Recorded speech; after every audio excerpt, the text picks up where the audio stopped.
Hey guys, what's up? It's Karl, and happy Unpack Day. All the new Samsung devices just dropped, and I was lucky enough to go to a little hands-on area a couple days ago to check out the S22, S22 Plus, and S22 Ultra. Of course, all devices are coming to the studio. I know in Canada, some of the rollouts are a bit slower, but I wanted to create this video super quick to kind of chat about my experience with all three, maybe which one you should get now that they're finally released, even though we've seen all the leaks and rumors for the past couple months.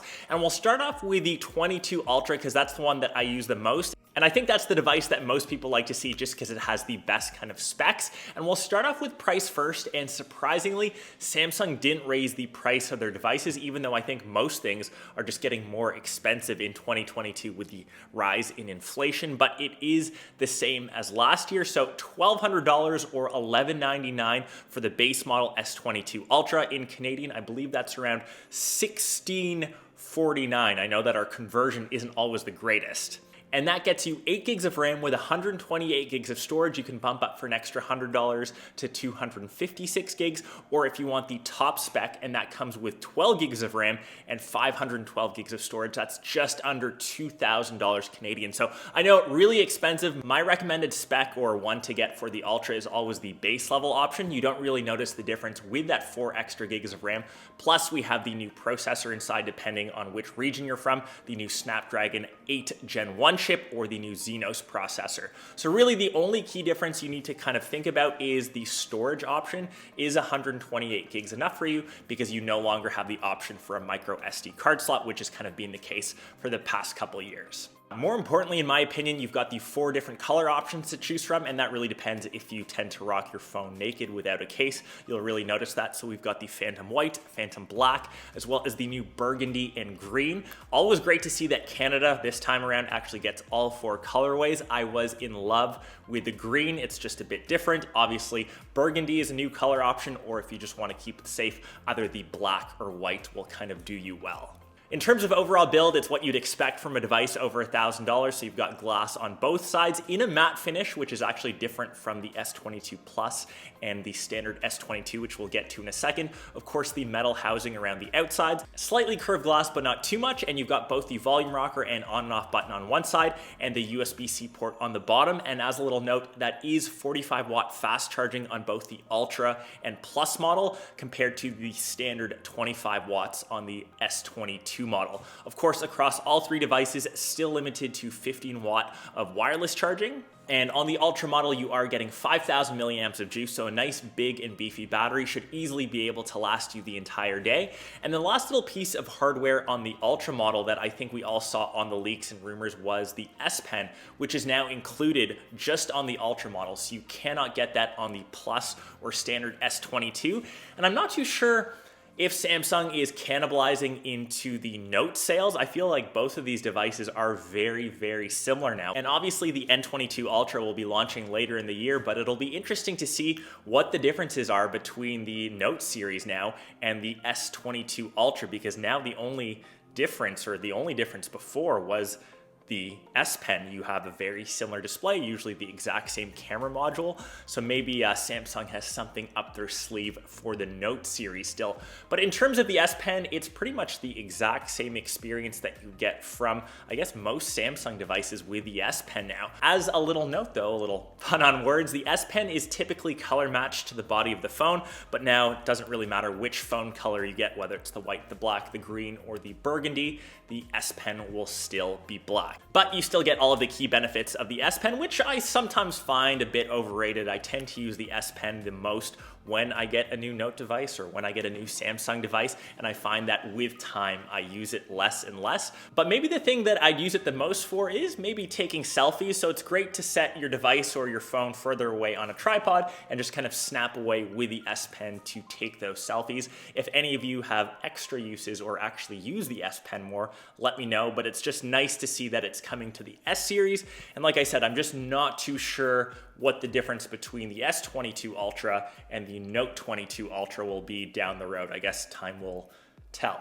In terms of the display, like I mentioned, slightly curved 6.8-inch QHD+, and it did seem to get a bit brighter, now up to 1750 nits of overall brightness. Unfortunately, I didn't get to test the phone out outside, but that will happen as I get to review the device a bit more. But typically, Samsung displays are some of my favorites. They're up there with the iPhone displays. They're some of the best. Maybe sometimes a bit too oversaturated, but in terms of overall contrast ratios, they are some of the best looking displays. Switching around to the back to the camera module, which is the exact same from the leaks that we've seen. So on the Ultra model, it doesn't have the separate camera housing. We've just got the lenses built right into the back. Obviously, not really too big of a deal.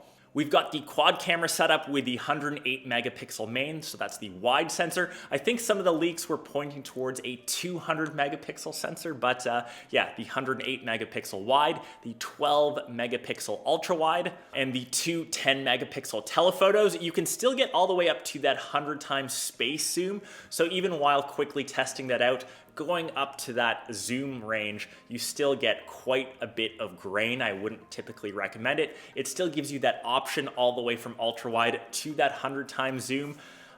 Is it a bit of a gimmick? I'm not too sure how many times you'd actually zoom in that much, maybe just to kind of show off the feature to your friends. It is cool that you can go that entire zoom range, but for overall picture quality, once we get the phone in more, I'll be doing more testing, comparing it to other devices, so stay tuned for that. But some of the initial pics, they look good, but obviously I was in a very well-lit area, and as you'd expect for a $1,000 plus flagship, I'm sure the photos will look pretty effing good on the display. On the flip side, we do have a standard hole punch cutout for the 40 megapixel selfie cam, and it is interesting to see we don't have the same tech as the Z Fold 3. That was the under camera display, and I thought that was a bit of a gimmick, to be honest. It didn't really look good, and I know that Samsung had some problems with the selfie cam because of the brightness of the display. It would make some of these selfie pics a bit hazier, so just a standard hole punch cutout, it works.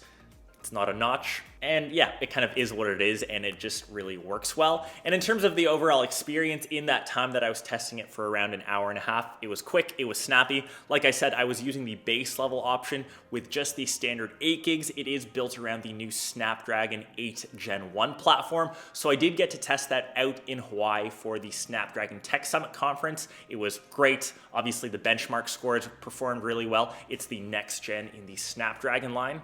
And it is built on Android 12 over top of One UI 4.1, but more importantly, maybe what we'll see in the Note series, I'm curious, is Samsung gonna go or follow the same route as Apple and Google, building their own in-house custom silicon? I think that really unlocks more potential and they can get more performance out of a device. I'd be worried, maybe slightly worried if I was Qualcomm, if I was Snapdragon, but yeah, it'll just be interesting to see. Maybe I'm forecasting that for the Note series, some custom silicon built by Samsung, but once again, we will see when that happens. So yeah, that was the Ultra series. Over onto the S22 Plus as well as standard S22. So the biggest differences here are just, of course, the size of the display, size of the device, and the actual battery. So either 6.6 inch on the Plus or 6.1 inch over on the S22. Both are just full HD Plus. You don't get the Quad HD display. Both have a 120 hertz refresh rate, but obviously they aren't as good as the Ultra model. They don't have the same peak nit brightness. They don't have the same contrast ratios, just essentially a cheaper panel. On the cameras, the sensors have just gotten a bit smaller, so follows the same trend just to save a bit of money. So you've got a 50 megapixel main, a 12 megapixel ultra wide, and a 10 megapixel telephoto. So you only have the 3 different sensors, and they are built around that same little camera module that we saw on the S21 line. It is slightly raised, not too big of a deal. You also have a 10 megapixel front facing camera, so of course that's different than the 40 found in the Ultra line.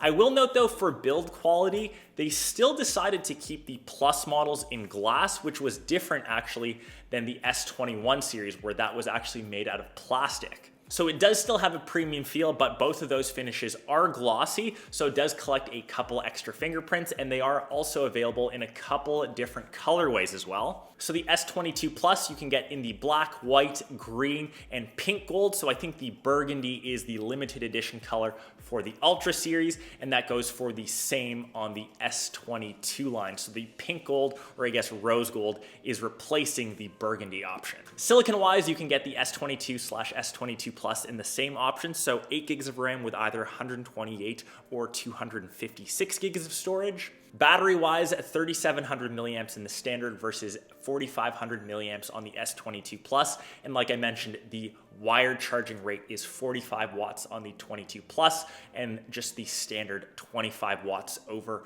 on the S22.